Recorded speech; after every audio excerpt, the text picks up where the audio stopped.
Hello everyone, आज हम discuss करेंगे क्लास 9th का साइंस का chapter number first, matter in our surrounding. Understood? Your chapter first is matter in our surrounding. Surrounding यानी हमारे चारों ओर, मैटर यानी कि पदार्थ, क्या क्या पदार्थ हैं। अगर हम अपने चारों तरफ अपने सराउंडिंग देखें, एक लार्ज वेराइटी यानी कि लार्ज स्केल पे डिफरेंट साइजेस के, डिफरेंट स्ट्रक्चर्स के कुछ मैटर यानी कि मटेरियल्स हैं। तो कोई भी चीज जो मटेरियल से बनी है, जो भी हमारे चारों तरफ की चीजें हैं, पेन है, वो पेंसिल है या बॉक्स है या चेयर है, कोई भी चीज जो है वो किसी न किसी मटेरियल से बनी है। उस मटेरियल को साइंटिस्ट ने नाम दे दिया मैटर का। कोई भी चीज है जो किसी मटेरियल से बनी है, उसको क्या बोला गया है? मैटर बोला गया है। अंडरस्टूड? तो जो मैटर की डेफिनेशन बनेगी वो क्या बनेगी? मैटर क्या होगा? Matter made up of particles. Made up of particles लिख लो या स्मॉल पार्टिकल्स लिख लो या फिर मटेरियल्स लिख लो। मटेरियल्स, हमारे चारों ओर जितनी भी चीजें हैं वो सारी किसी न किसी मटेरियल से बनी है, जिनको क्या नाम दे दिया गया है? मैटर का नाम दे दिया गया है। अंडरस्टूड? हर चीज क्या करती है? Occupy space. ऑक्यूपाई स्पेस यानी कि कोई भी चीज जो स्थान घेरेगी उसको क्या बोला जाएगा? मैटर बोला जाएगा। तो नेक्स्ट पॉइंट इसके अंदर क्या आएगा? Occupy space. अंडरस्टूड? अब उसके बाद बारी आती है कि जो मैटर होते हैं, मैटर यानी कि पदार्थ ऑब्वियसली किससे बने हैं? मटेरियल से बने हैं किसी न किसी। उसके बाद बारी आती है कि उनके पास मास भी होता है और वॉल्यूम भी होता है। तो इसमें तुम लिख सकते हो have mass and volume. Have mass and volume. ये थी जो बेसिक सी जानकारी है किसके बारे में? मैटर के बारे में। कि जो मैटर होते हैं वो स्मॉल पार्टिकल से मिलके बने होते हैं या फिर मटेरियल से मिलके बने होते हैं। और जो कोई भी चीज स्थान घेरेगी, ऑक्यूपाई स्पेस, स्पेस को लेगी, वो क्या होगी? मैटर होगी। मैटर का अपना मास और वॉल्यूम होगा। अंडरस्टूड? अब उसके बाद बारी आती है कि ह्यूमन बींग्स ने बहुत टाइम पहले इन चीजों को क्लासिफाई करने की कोशिश की कि कोई भी चीजें किस तरीके से मूव करती हैं और कैसे वो किसी मटेरियल से बनी है, चाहे वो लिविंग्स हो चाहे वो नॉन लिविंग्स हो। अगर हम सांस ले रहे हैं, एलिमेंट्स खाना खा रहे हैं, एनिमल्स खाना खा रहे हैं, या फिर हम खाना खा रहे हैं या सांस ले रहे हैं, कोई भी चीज है, वो सारी चीजें क्या है? मैटर है। Everything is matter. हर चीज जो हमारे चारों तरफ है वो हर किसी न किसी मटेरियल की बनी है। That's why everything is matter. फिर उसके बाद कुछ फिलोसफर्स आए जिन्होंने ये क्लासिफाई किया कि जो कोई भी चीज है जो इम्पोर्टेंट है किसके लिए? लिविंग्स के लिए और नॉन लिविंग्स के लिए, जो बेसिक जरूरतें हैं वो कौन सी है? उनको उन्होंने पंच तत्व का नाम दिया। अब वो पंच तत्व कौन से हैं? पंच तत्व। अगर आपका 1 मार्क में कोई क्वेश्चन आता है, पंच तत्व कौन से हैं? पंच तत्व, व्हाट आर पंच तत्व? तो जो पंच तत्व है वो हमारे फर्स्ट है एयर, सेकंड है फायर, उसके बाद है स्काई, उसके बाद कौन सा? वाटर, एंड जिसपे हम रहते हैं और कौन सा? अर्थ। तो ये जो पांचों चीजें हैं वो livings and non livings every के लिए क्या है? इंपॉर्टेंट चीजें हैं। अंडरस्टूड? ये थी हमारी जो बेसिक चीजें की नीड है किस चीज के लिए, चाहे वो चीज क्या हो? लिविंग हो या फिर नॉन लिविंग हो। अब जैसे हम घर बनाते हैं, घर कैसा है? नॉन लिविंग चीज है, लेकिन उसको बनाने के लिए भी डिफरेंट मटेरियल्स की नीड हुई है। तो लिविंग्स और नॉन लिविंग्स दोनों के लिए ही जो 5 बेसिक नीड्स होंगी, 5 बेसिक एलिमेंट्स होंगे, 5 बेसिक तत्व होंगे, वो कौन से होंगे? Air, fire, sky, water and earth. ये पांचों चीजें क्या है? जो बेसिक नीड है किस चीज के लिए? लिविंग्स के लिए और नॉन लिविंग्स के लिए सर्वाइव करने के लिए। अंडरस्टूड? अब उसके बाद नेक्स्ट पॉइंट आता है कि जितने भी मैटर्स होते हैं made up of particles, particle से बने हैं। अब वो किस तरीके से क्या करते हैं एक दूसरे के साथ? जैसे कोई भी फॉर्म अलग ले लिया, हमने ले लिया, एक एक्टिविटी कर लेते हैं। हमने लिया कि कोई भी 100 मिलीलीटर वाटर ले लिया बीकर के अंदर। हम उसमें या तो सॉल्ट डालते हैं या फिर शुगर डालते हैं। उसने ये बोला कि ऑब्जर्व कीजिए कि उसका लेवल ऊपर आता है या नहीं आता। ऑब्वियसली जो सोल्ट है वो भी किसी न किसी मटेरियल का बना है, अगर वो डिजोल्व हो रहा है वाटर के अंदर तो वो वाटर के लेवल को क्या कर देगा, हाई कर देगा। तो इस तरीके से ये प्रूव होता है कि कोई भी जो मटेरियल है वो किसी न किसी मैटर का बना होता है। ठीक है, अब वही बात आती है कि वो स्पेस भी लेंगे। वो स्पेस कैसे लिया, जब सोल्ट तुमने वाटर के अंदर डिजोल्व कर दिया तो ऑब्वियसली उसने स्पेस लिया है, तभी वो क्या कर रहा है, लेवल को हाई कर रहा है। अंडरस्टूड। अब उसके बाद नेक्स्ट पॉइंट इसके अंदर आता है कि जो मैटर होते हैं वो कॉन्टिन्यूसली क्या करते हैं, मूव करते हैं। Matters are moving continuously.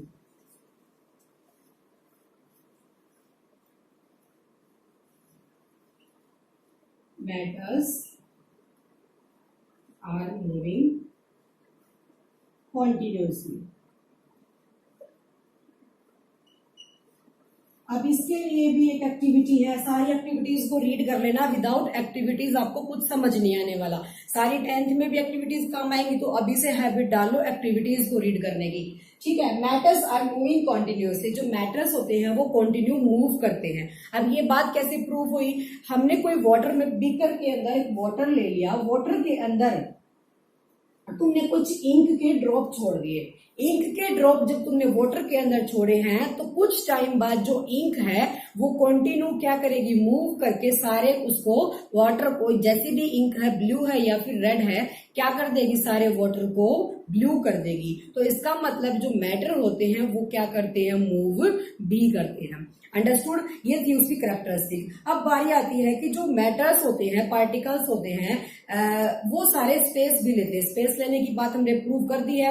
अब उसके बाद है कि जो टेम्परेचर तुम राइज करते हो किसी भी चीज का, तुमने वाटर डाल दिया उसके अंदर, वाटर के अंदर इंक डाला, मान लिया हमने बीकर के अंदर क्या ले लिया, वाटर, वाटर के अंदर इंक डाला, पहले इसका टेम्परेचर मान लिया 30 था, लेकिन इसका टेम्परेचर जब तुम 60 कर दोगे तो ये और फास्टली क्या कर देगा, मूव करना शुरू कर देगा। तो पॉइंट कौन सा अराइज हुआ कि टेम्परेचर राइज करने के बाद जो उनकी स्पीड है वो क्या हो जाएगी, इंक्रीज। तो जो टेम्परेचर तुमने इंक्रीज किया है, पार्टिकल्स की जो स्पीड है विल ऑल्सो इंक्रीज, पार्टिकल्स की जो स्पीड होगी वो भी इंक्रीज करेगी। तुमने पानी के अंदर कोई भी चीज डाली है, अगर सिंपल पानी है, टेम्परेचर नॉर्मल है, तो वो उसके अंदर मूव तो करेगी लेकिन उतनी फास्ट नहीं करेगी। उसी पानी को अगर तुम बॉईल होने के लिए रख दोगे तो वो कोई भी चीज क्या कर देगी, फास्टली उसके अंदर डिजोल्व हो जाएगी। गर्म पानी के अंदर तुम शुगर मिक्स करोगे या सॉल्ट मिक्स करोगे तो वो क्या होगी, जल्दी डिजोल्व होगी, लेकिन ठंडे यानी कि कोल्ड पानी के अंदर कोई भी चीज क्या होगी, थोड़ी लेट डिजोल्व होगी। तो यही रीजन है कि जब टेम्परेचर हाई होगा तो हमारे जो पार्टिकल्स हैं वो क्या करेंगे, मूव करना फास्टली शुरू कर देंगे। अंडरस्टूड। अब उसके बाद आती है, ये थी थोड़ी सी छोटी सी बेसिक बात। अब उसके बाद नेक्स्ट आता है कि जो मैटर होती है इसकी स्टेट्स भी होती है या नहीं होती है, या फिर जो मैटर है वो और फॉर्म में भी एग्जिस्ट करता है या नहीं करता। तो जो मैटर है उसकी स्टेट्स होती है 3 स्टेट्स।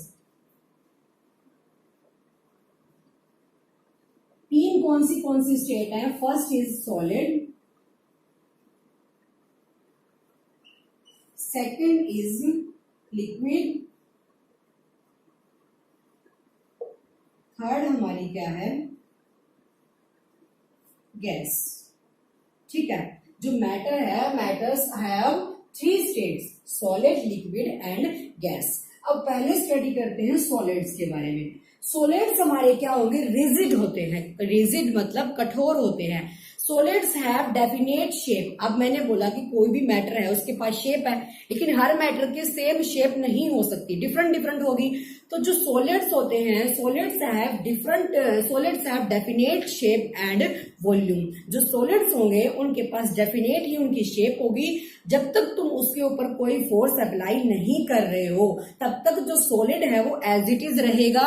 या तो तुम उसको किसी पॉलिथीन के अंदर डाल दो या बीकर के अंदर डाल दो या वैसे ही रखा रहने दो। जो सॉलिड होंगे डेफिनेट शेप के होंगे, फिक्स शेप जो उसकी शेप है उसी के रहेंगे, डेफिनेट वॉल्यूम के रहेंगे जब तक तुम उसके ऊपर कोई फोर्स अप्लाई नहीं कर रहे हो। अंडरस्टूड। तो सॉलिड्स के बारे में क्या बात आएगी, definite shape and volume. Understood. अब उसके बाद नेक्स्ट आती है बारी लिक्विड्स की।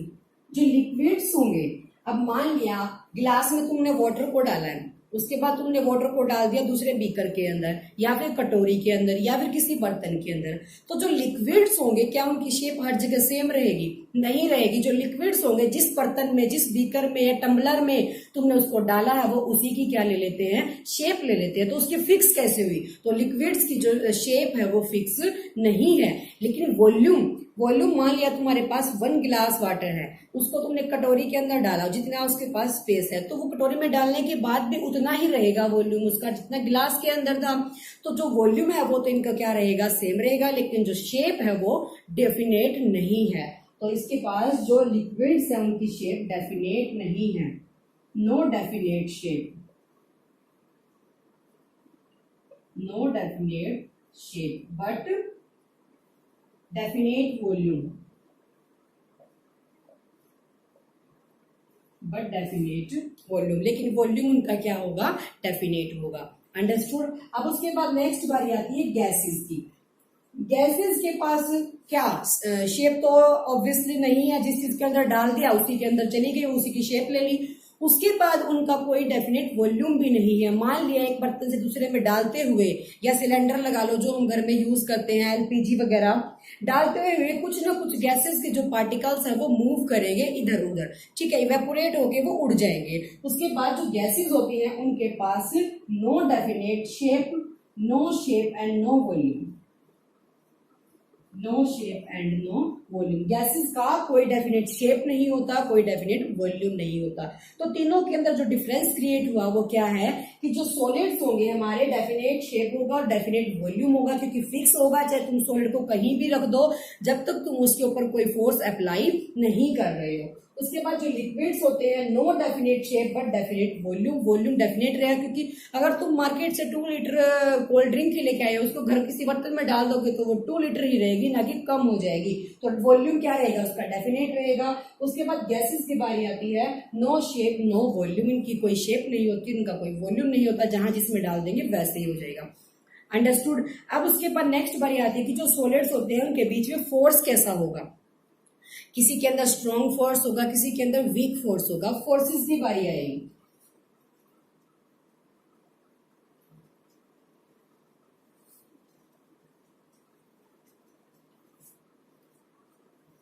सॉलिड्स के अंदर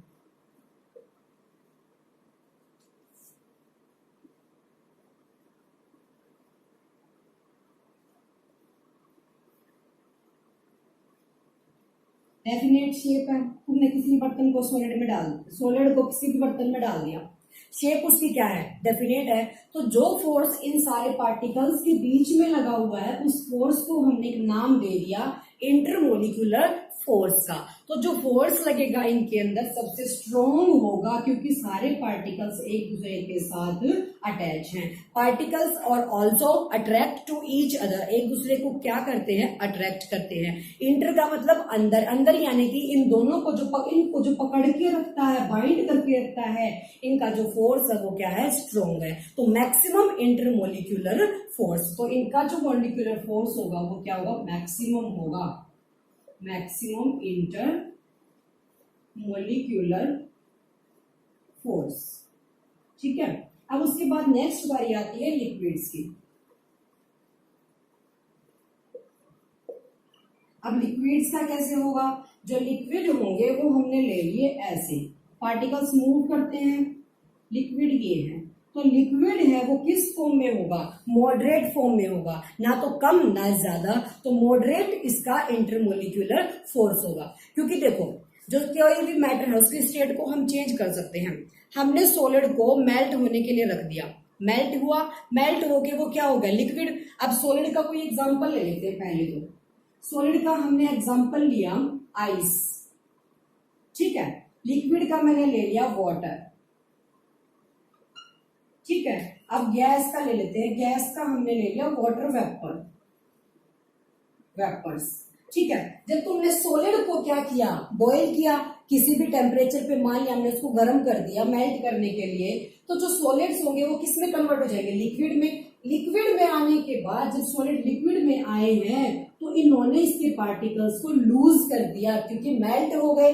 सॉलिड से लिक्विड में आए मेल्ट हो गए, लिक्विड से फिर गैस में आए तो वो बिल्कुल ही क्या हो गए, दूर दूर हो गए। इसके पार्टिकल्स को क्या कर दिया, बिल्कुल ही दूर कर दिया। तो इसके अंदर जो इंटरमोलिक्यूलर फोर्स होगा वो मॉडरेट होगा, मॉडरेट इंटरमोलिक्यूलर फोर्स। लेकिन गैसेस के अंदर क्या होगा, मिनिमम, सबसे कम मिनिमम इंटरमोलिक्यूलर फोर्स। अंडरस्टूड। तो ये था हमारा कि जो सॉलिड्स होते हैं, सॉलिड्स को तुमने क्या कर दिया, जब तुम सॉलिड्स को मेल्ट कर रहे हो, उसका टेम्परेचर लो करोगे, सॉरी हाई करोगे, तो सॉलिड्स लिक्विड के अंदर, जब आइस को तुमने बॉईल किया, आइस किसमें, वाटर में, वाटर को दोबारा से फिर बॉईल किया, वो किसमें कन्वर्ट हो जाएगा, वेपर्स के अंदर। तो जब सॉलिड्स को किया गया वो लिक्विड, सॉलिड्स का जो पार्टिकल्स का जो फोर्स था वो ज्यादा था, यानी कि मैक्सिमम था सबसे। जब तुमने इसमें से इसको मेल्ट करना शुरू किया तो लिक्विड में आते आते वो मॉडरेट हो गई, यानी कि थोड़े से लूज हुए, हल्के। उसके बाद जब तुमने लिक्विड से उसको गैस में चेंज किया तो वो सारे मॉलिक्यूल्स क्या हो गए, बहुत ज्यादा लूज, यानी कि सबसे मिनिमम उनके अंदर इंटरमोलिक्यूलर फोर्स रह गया। जो स्ट्रॉन्गनेस होती है किसकी, पार्टिकल्स की, वो बहुत कम रह गई, किसके अंदर, गैसेस तक आते आते। ठीक है, अब ये थी जो बात सॉलिड लिक्विड्स के बारे में। अब उसके बाद नेक्स्ट आता है कि सॉलिड को कन्वर्ट किया गया किसके अंदर, लिक्विड्स के अंदर। जो सॉलिड्स होते हैं उनको कन्वर्ट किया गया हीट करके, हीट देकर, कहा, लिक्विड्स के अंदर। ठीक है, अब लिक्विड को हीट करके किसके अंदर, गैस के अंदर। जब हमने सॉलिड्स को हीट दी, हीट गिव किया, उसके बाद वो किसमें चेंज हो गए, लिक्विड्स के अंदर। लिक्विड को जब तुमने हीट दिया, हीट किया, तो वो किसमें चेंज हो गए, गैसेस के अंदर। अब दोबारा से जब तुम गैस को कोल्ड करते हो, कूल करते हो, तो गैस क्या हो जाएगी, अब इसका तुम अपोजिट लिख दो। जब इसको कूल करोगे गैस को तो वो लिक्विड में चली जाएगी, लिक्विड को कूल करोगे तो वो किसमें चली जाएगी, सॉलिड के अंदर चली जाएगी, वापस से उसी फॉर्म में। जैसे वाटर के जो वेपर्स होते हैं, मान लिया तुमने वाटर को बॉईल किया, उसके वेपर्स यानी कि उड़ के चले गए, स्टीम यानी कि जो होगी। लेकिन तुमने कभी देखा है जब तुमने किसी बर्तन में पानी को गर्म किया, उस पर जो प्लेट कवर्ड होती है उसके ऊपर भाप के, मतलब वाटर के ड्रॉपलेट लग जाते हैं। अगर वो चीज ठंडी हो गई है तो वो ड्रॉपलेट्स अपने आप पानी बन के नीचे आ जाएंगे। तो जब गैस क्या होगी, कूल होगी, तो वो किस में कन्वर्ट होगी, लिक्विड के अंदर। क्योंकि जो बूंदे हमारी पानी की वेपर बन के उड़ गई थी, वो प्लेट पे लग के क्या होगी, गैस की फॉर्म में। लेकिन जब तुमने उसको कूल किया तो वो लिक्विड की फॉर्म में कन्वर्ट हो जाएंगी। तो सबसे पहले सॉलिड को हीट किया तो लिक्विड मिला, यानी कि सॉलिड का एग्जांपल मैंने लिया था आइस। आइस को तुमने क्या किया, हीट किया तो तुम्हें वाटर मिला। और जब तुमने वाटर यानी कि लिक्विड को हीट किया तो तुम्हें गैस मिली। ठीक है, देखो वाटर का भी कोई लेवल होता है, किसी टेम्परेचर तक वो बॉईल करता है। ठीक है, मान लिया कोई वाटर है 30 डिग्री टेम्परेचर था उसका, तुमने उसको बॉईल करना शुरू कर दिया, 100 डिग्री तक वो बॉईल हो गया। लेकिन एक लेवल टेम्परेचर इंक्रीज होता गया। मान लिया मैंने यहाँ कोई एक बर्तन रखा, उसके अंदर पानी बॉईल हो रहा है। ठीक है, पानी इसके अंदर बॉईल हो रहा है। पहले इसका टेम्परेचर 30 था जब तुमने इसको थर्मामीटर से चेक किया, मेजर किया। लेकिन जब तुमने इसको बॉईल करना शुरू कर दिया तो इसका टेम्परेचर 100 डिग्री हो गया। अब क्या जरूरी है कि वो इंक्रीज होता जाएगा, बिल्कुल भी नहीं। एक लिमिट ऐसी होती है जहां जो टेम्परेचर है वहीं तक एग्जिस्ट करता है, उसके बाद नहीं करता।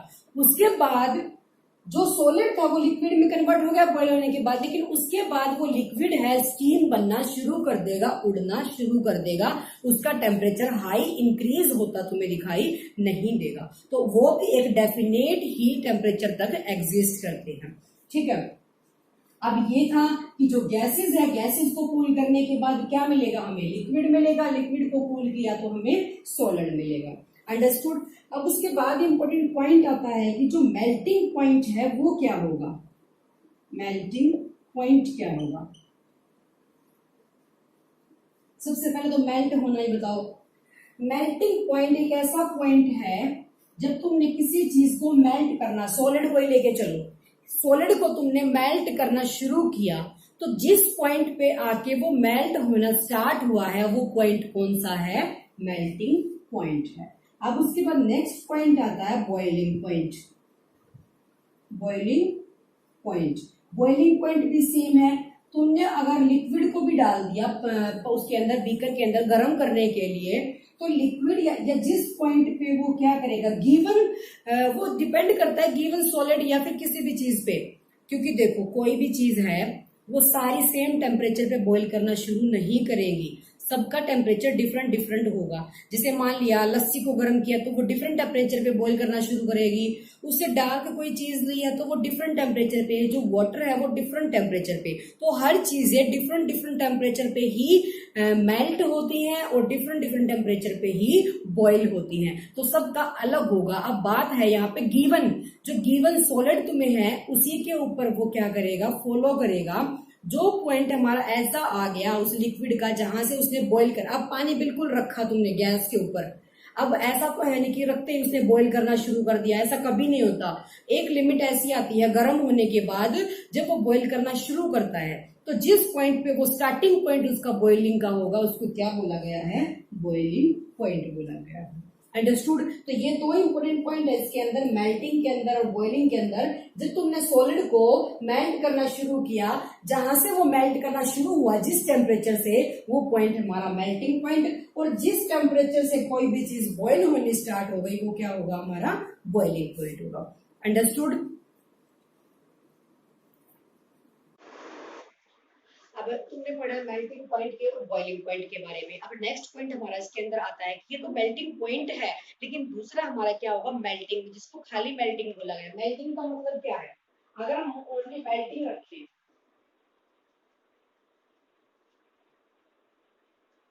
हमने यहाँ ले लिया सिंपल मेल्टिंग, ठीक है। मेल्टिंग को क्या बोला गया है कि जब कन्वर्जन होता है सॉलिड से लिक्विड में, solid to liquid, conversion of solid to liquid, जब सॉलिड को तुमने हीट देके किसमें कन्वर्ट कर दिया, लिक्विड के अंदर कन्वर्ट कर दिया, तो उस कन्वर्जन को क्या बोला गया है, मेल्टिंग बोला गया है। तो यहाँ तुम लिख सकते हो कन्वर्जन ऑफ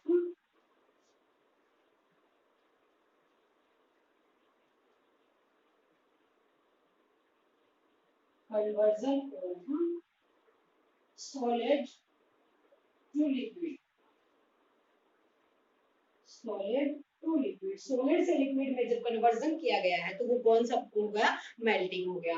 अब उसके बाद नेक्स्ट आती है बॉइलिंग की बारी। बॉइलिंग के अंदर क्या होगा, conversion of liquid to gas, liquid to gas, जब लिक्विड से गैस के अंदर कन्वर्जन हुआ तो उसको क्या बोला गया था, बॉइलिंग बोला गया।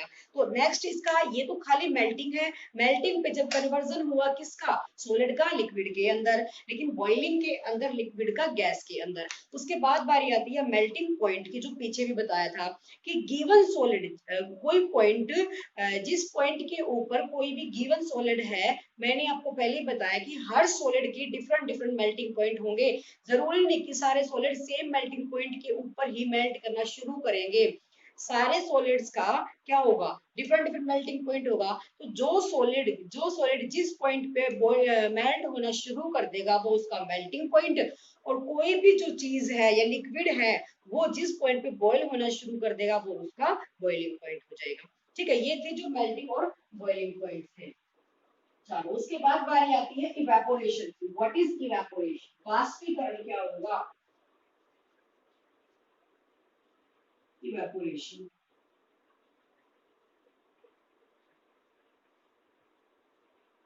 अब इससे पहले एक इम्पोर्टेंट पॉइंट और आता है हमारा, जैसे हमारे क्या करते हैं नॉर्मली, सॉलिड से लिक्विड में कन्वर्ट होंगे, लिक्विड से फिर गैस में कन्वर्ट होंगे, लेकिन कुछ सॉलिड्स ऐसे भी होते हैं जो डायरेक्ट गैसेस में कन्वर्ट होंगे, नॉट लिक्विड, बीच में लिक्विड का ऑप्शन नहीं है।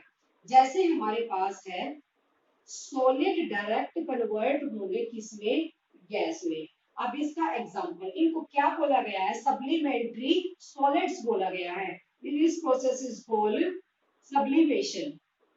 सब्लिमेशन क्या हुआ कि जो भी चीजें सॉलिड से, जो सॉलिड्स डायरेक्ट किसमें, गैस के अंदर कन्वर्ट हो गए, उनको क्या बोला गया, सब्लिमेशन, और उन सॉलिड्स को क्या बोला गया, सब्लिमेटरी सॉलिड्स बोला गया। अंडरस्टूड। अब इसका कोई भी एग्जांपल क्या है, हम यूज करते हैं घरों के अंदर सिलेंडर में एलपीजी गैस वगैरह यूज करते हैं, या गाड़ियों में सीएनजी गैस होती है, तो वो भी क्या होगी, जब उसको कंप्रेस करके लिक्विड के अंदर क्या किया गया है, कंप्रेस करने के बाद लिक्विड के अंदर कन्वर्ट किया गया है, कंप्रेशन, कंप्रेशन।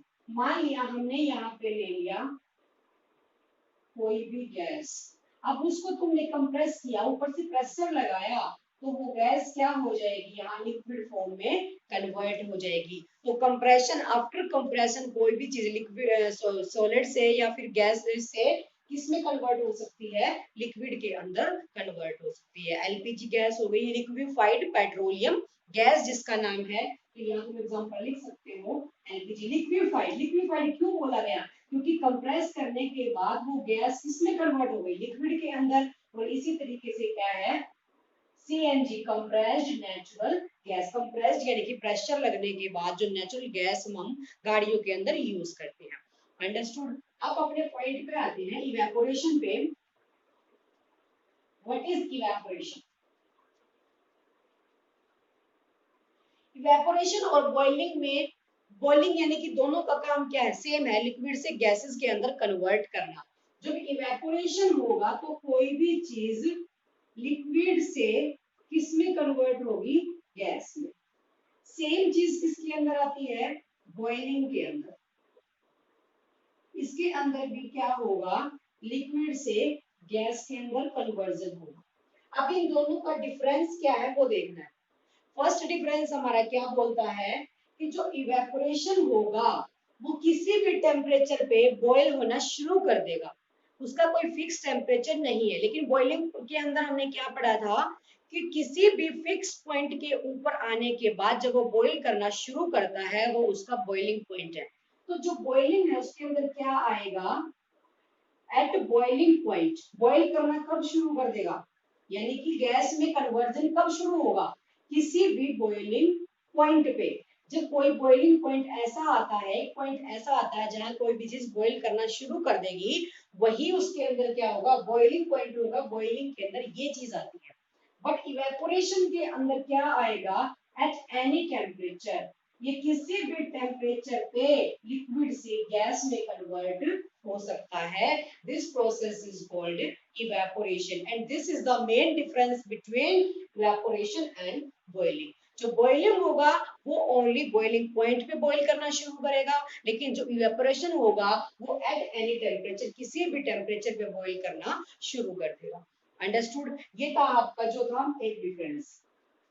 ठीक है, अब उसके बाद एक डिफरेंस और देख लेते हैं कि जो इवेपोरेशन, सबसे पहले बात करते हैं बॉइलिंग की। बॉइलिंग के अंदर क्या लिया हमने, एक बीकर लिया जिसके अंदर वाटर लिया। ठीक है, वाटर को हमने हीट देनी शुरू कर दी नीचे से, ये हमारा वाटर है।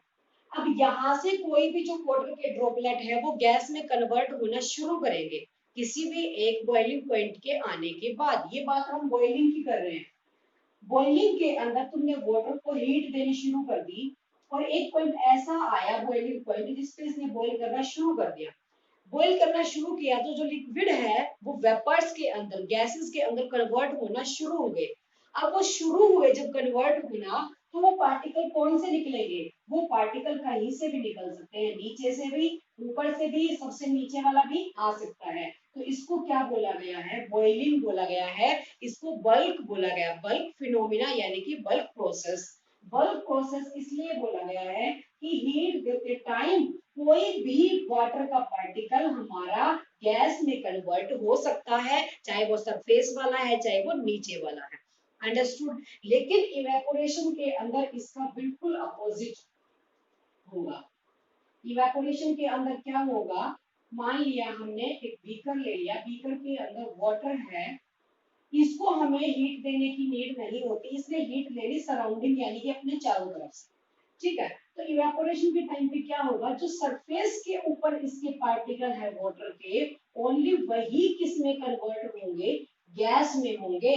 That's why this process is called surface phenomena. इस वजह से इस प्रोसेस को सरफेस फिनोमिना बोला गया है, क्योंकि इवेपोरेशन के अंदर ओनली सरफेस पे जो लिक्विड है वही गैस के अंदर कन्वर्ट होगा, इसके जो नीचे वाले पार्टिकल्स हैं उनका कोई रोल नहीं है। लेकिन बॉइलिंग के अंदर क्या था, कोई भी पार्टिकल उठ के गैस के अंदर कन्वर्ट हो सकता है, बट इवेपोरेशन में ऐसा नहीं है। ओनली सरफेस के ऊपर, लिक्विड के सरफेस के ऊपर जो भी पार्टिकल्स है वही किसके अंदर कन्वर्ट होंगे, गैस के अंदर कन्वर्ट होंगे। ठीक है, ये है इवेपोरेशन एंड बॉइलिंग के बीच का difference.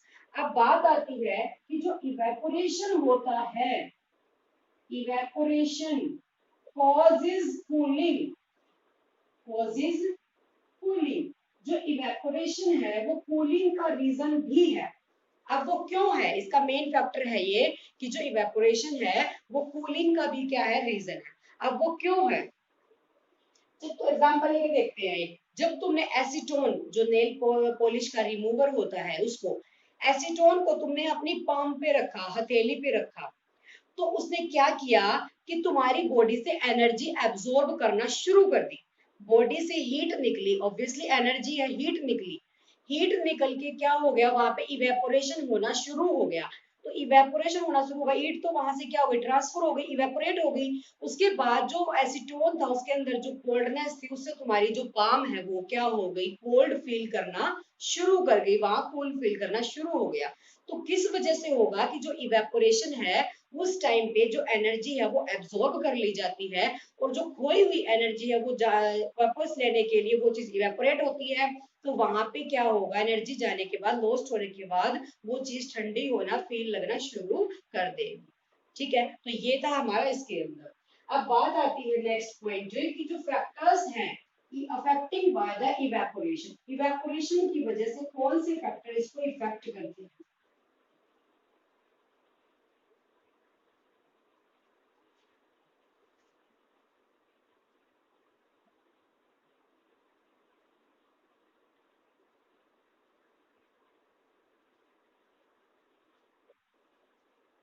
Bye evaporation.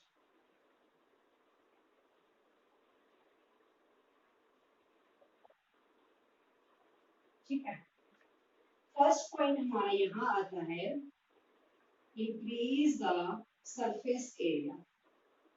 Surface area, obviously evaporation को हमने क्या पढ़ा था, सरफेस फिनोमिना है ना, क्योंकि जो सरफेस वाले हैं वही गैसेस में कन्वर्ट होंगे।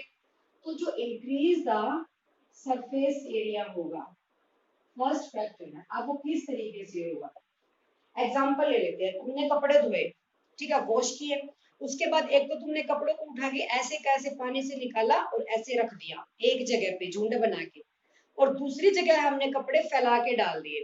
दोनों में से कौन से जल्दी ड्राई करेंगे, ऑब्वियसली जो फैलाए हुए हैं।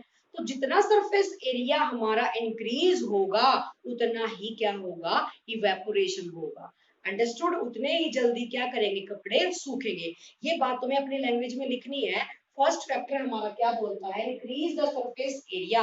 इसने इवेपोरेशन को अफेक्ट किया, क्यों, क्योंकि फैलाए हुए कपड़े ज्यादा जल्दी ड्राई करेंगे बजाय किसके, जो इकट्ठे पड़े।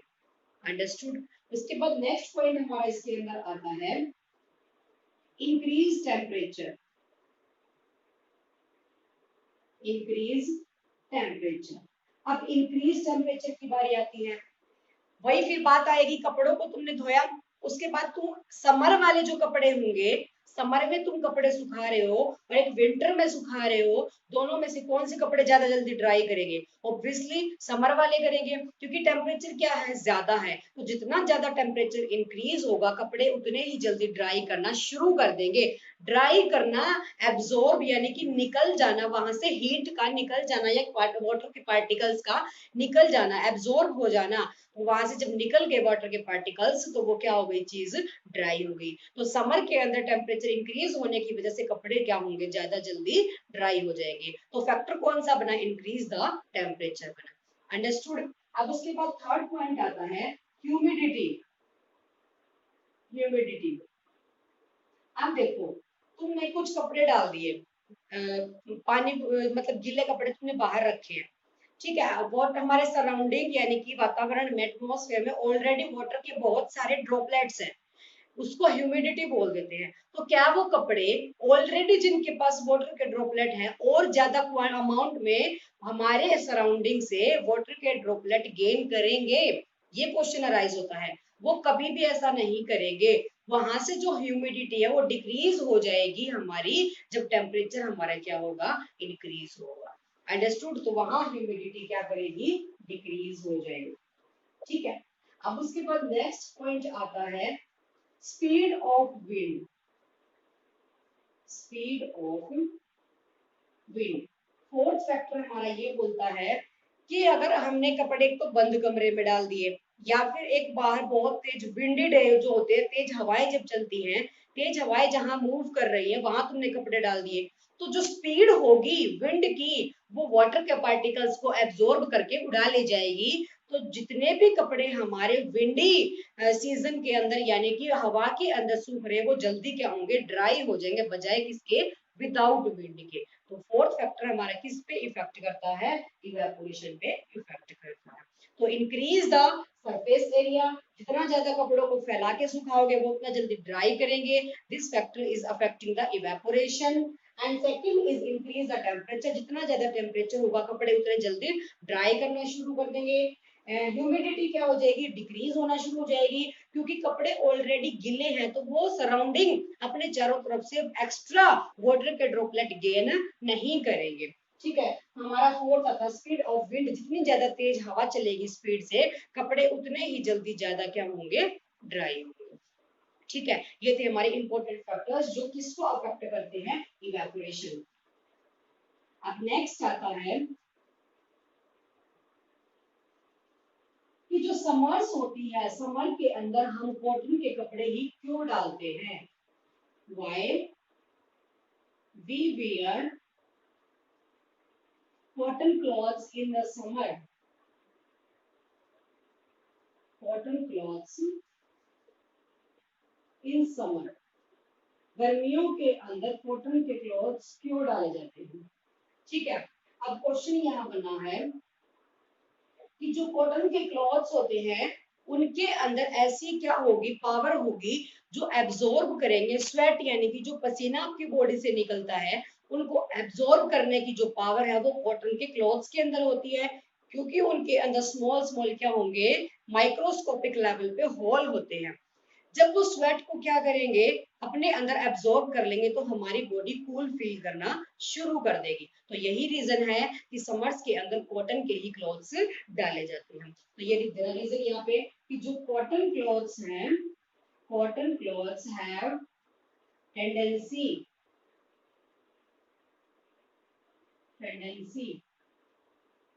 To absorb the sweat, to absorb the sweat, पसीने को एब्जॉर्ब करने की टेंडेंसी या फिर पावर होती है, जिसकी वजह से पसीना तो सोख लेता है कॉटन का कपड़ा, तो हमारी बॉडी कूल फील करना शुरू कर देती है। ऐसे ही जैसे पोट है, सैंड यानी कि मिट्टी के बने हुए जो पोट होते हैं उनके अंदर हम पानी रखते हैं तो वो ठंडा रहता है, जितना ज्यादा टेम्परेचर होगा इंक्रीज वो पानी उतना ठंडा होगा। क्यों, क्योंकि जब हमारे उस मटके के अंदर, पोट के अंदर स्मॉल स्मॉल होल होते हैं जो दिखाई भी देते हैं, माइक्रोस्कोपिक लेवल पे होते हैं, तो वो क्या करते हैं, इवेपोरेशन करते हैं, उस टाइम पे वो पानी क्या होगा, ठंडा फील होना शुरू हो जाएगा। अंडरस्टूड।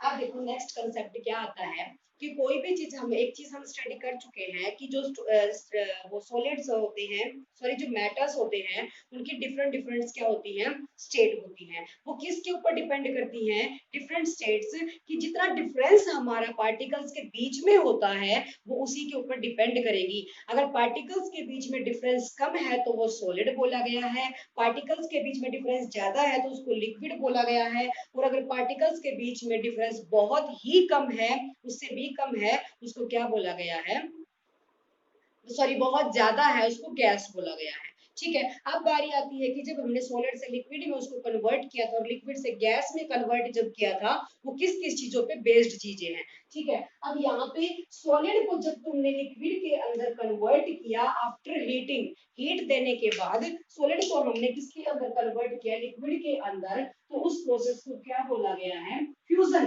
क्योंकि जो सॉलिड है उसके पार्टिकल्स को तोड़ा गया, किस वजह से, उनको दूर दूर करने के लिए। ऑब्वियसली कोई पार्टिकल है, इसको दूर करने के लिए इसको क्या करेंगे, तोड़ेंगे। इसको तोड़ने के लिए हमने इसको हीट दिया, तो जब लिक्विड में इसका कन्वर्जन हुआ तो ऑब्वियसली एक पार्टिकल मैनी पार्टिकल्स में टूट गया, तो उन दोनों के बीच में डिफरेंस क्या हो गया, इंक्रीज हो गया। फ्यूजन मतलब टूटना, तो जब सॉलिड से कोई चीज टूट के लिक्विड में कन्वर्ट हो गई तो उसको क्या बोला गया, फ्यूजन बोला गया। अंडरस्टूड। अगर लिक्विड से कोई भी चीज सॉलिड के अंदर आती है, लिक्विड हमने वाटर लिया, तुमने उसको फ्रीज करके फ्रीजिंग पॉइंट पे लाके उसको आइस में कन्वर्ट कर दिया, तो जब लिक्विड से कोई चीज सॉलिड में आई है उसको क्या बोला गया, सॉलिडिफिकेशन बोला गया। ये डेफिनेशन तुम्हारी आ सकती है कि जब सॉलिड से लिक्विड में कन्वर्जन किया गया तो सॉलिड टूट गया पार्टिकल्स के अंदर, क्योंकि उनके अंदर पार्टिकल्स के अंदर डिफरेंस जो है वो हमें इंक्रीज करना था। ठीक है, इंक्रीज करना था डिफरेंस, इसलिए सॉलिड को हमने तोड़ दिया, हीटिंग देके लिक्विड में कन्वर्ट कर दिया। फ्यूजन मींस टूटना होता है, और लिक्विड से कोई चीज सॉलिड में हम लेके आए तो सॉलिडिफिकेशन होता है। अंडरस्टूड। नेक्स्ट है, जब लिक्विड को तुमने गैस के अंदर, जब तुमने लिक्विड को बॉईल करने के बाद गैस में कन्वर्ट करवाया तो उसको बोला गया वेपोराइजेशन। वेपोराइजेशन क्या है, conversion of liquid into gas. Conversion किसका, लिक्विड का गैस के अंदर एट बॉइलिंग पॉइंट, किसी भी बॉइलिंग पॉइंट के ऊपर, तो वो हमारा क्या होगा, वेपोराइजेशन होगा। जब गैस को तुमने, गैस को कूल करने के बाद, ये पहले ही बताया कि गैस को कूल जब तुम करोगे, ठंडा जब तुम करोगे, वो क्या हो जाएगी, लिक्विड में कन्वर्ट। जैसे मैंने एग्जांपल दिया था कि वाटर के ड्रॉपलेट प्लेट के ऊपर लग जाते हैं, जब कोई तुम पानी या दूध कोई भी मिल्क गर्म करते हो तो वाटर के ड्रॉपलेट प्लेट पे लग जाएगी अगर तुमने उसको कवर्ड कर रखा है तो।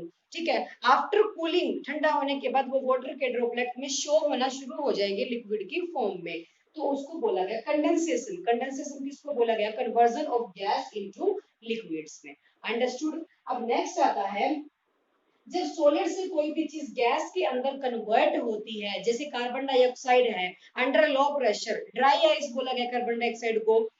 अगर सॉलिड से कोई भी चीज गैस के अंदर कन्वर्ट होगी डायरेक्ट, उसको क्या बोला गया, सब्लिमेशन। ये बच्चे भी बता चुकी हूँ मैं।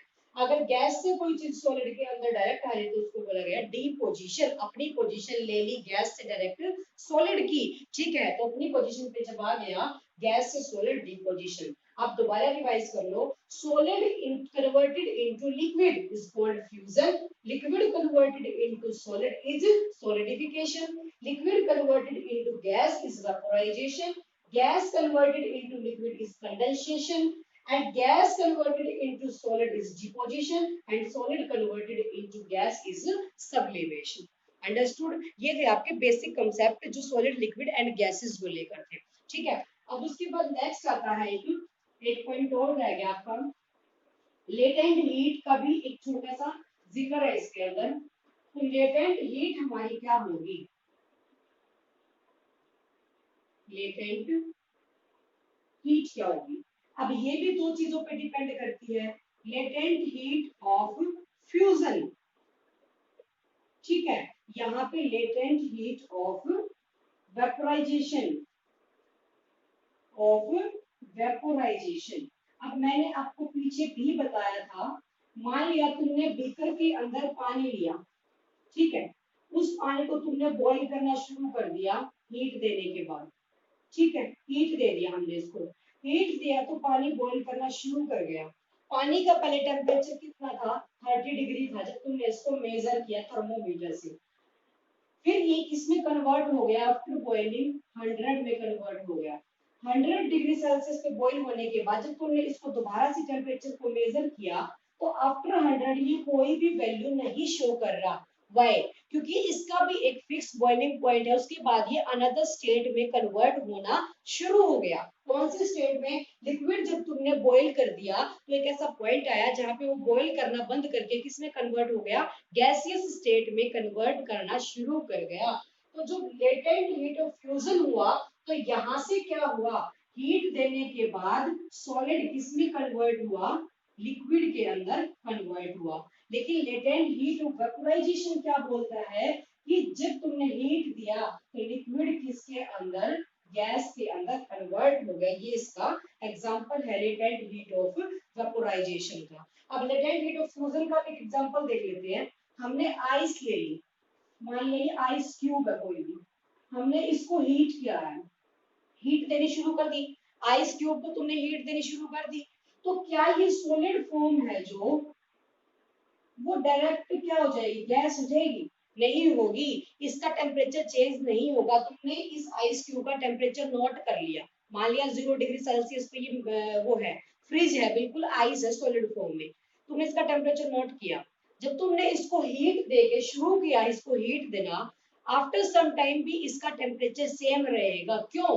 कि इसके ऊपर हीट का कोई असर ही नहीं हो रहा। वाई?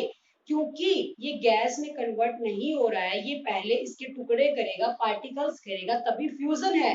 पार्टिकल्स करके वो इसको सॉलिड को किस में कन्वर्ट करेगा, लिक्विड में कन्वर्ट करेगा। तो ये पॉइंट हमारा क्या बना, लेटेंट हीट ऑफ फ्यूजन। जब किसी सॉलिड को हीट देने के बाद वो टुकड़ों में टूट जाए बिना टेम्परेचर चेंज हुए, तो लेटेंट हीट ऑफ फ्यूजन। लेकिन कोई लिक्विड एक फॉर्म से दूसरी फॉर्म में चला जाए, लिक्विड से गैस में चला गया, तो latent heat of vaporisation. Heat देने के बाद एक पॉइंट ऐसा आया जब टेम्परेचर इंक्रीज होना बंद हो गया, स्टॉप हो गया, तो वहां पे लिक्विड किस में कन्वर्ट हो गया, हमारा गैस में कन्वर्ट हो गया। तो ये एग्जांपल थे लेटेंट हीट के, जिसमें लेटेंट हीट ऑफ फ्यूजन हुआ।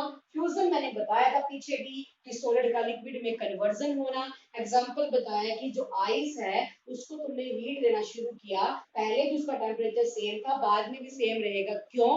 क्योंकि पहले जो आइस है वो टुकड़ों में टूटना शुरू कर देगी, डिफरेंस ज्यादा करने के लिए पार्टिकल्स के बीच में, तो वो लिक्विड में कन्वर्ट होना शुरू कर देगी। और जो लेटेंट हीट ऑफ वेपोराइजेशन होगा, जब लिक्विड को तुमने बॉईल करना शुरू कर दिया, पहले 30 था, फिर उसका 100 हो गया, आफ्टर 100 एक लिमिट आने के बाद उसका टेम्परेचर इंक्रीज नहीं होगा, क्योंकि वो जो लिक्विड है वो गैसियस फॉर्म में कन्वर्ट होना शुरू हो जाएगा। Understood? Thank you for watching.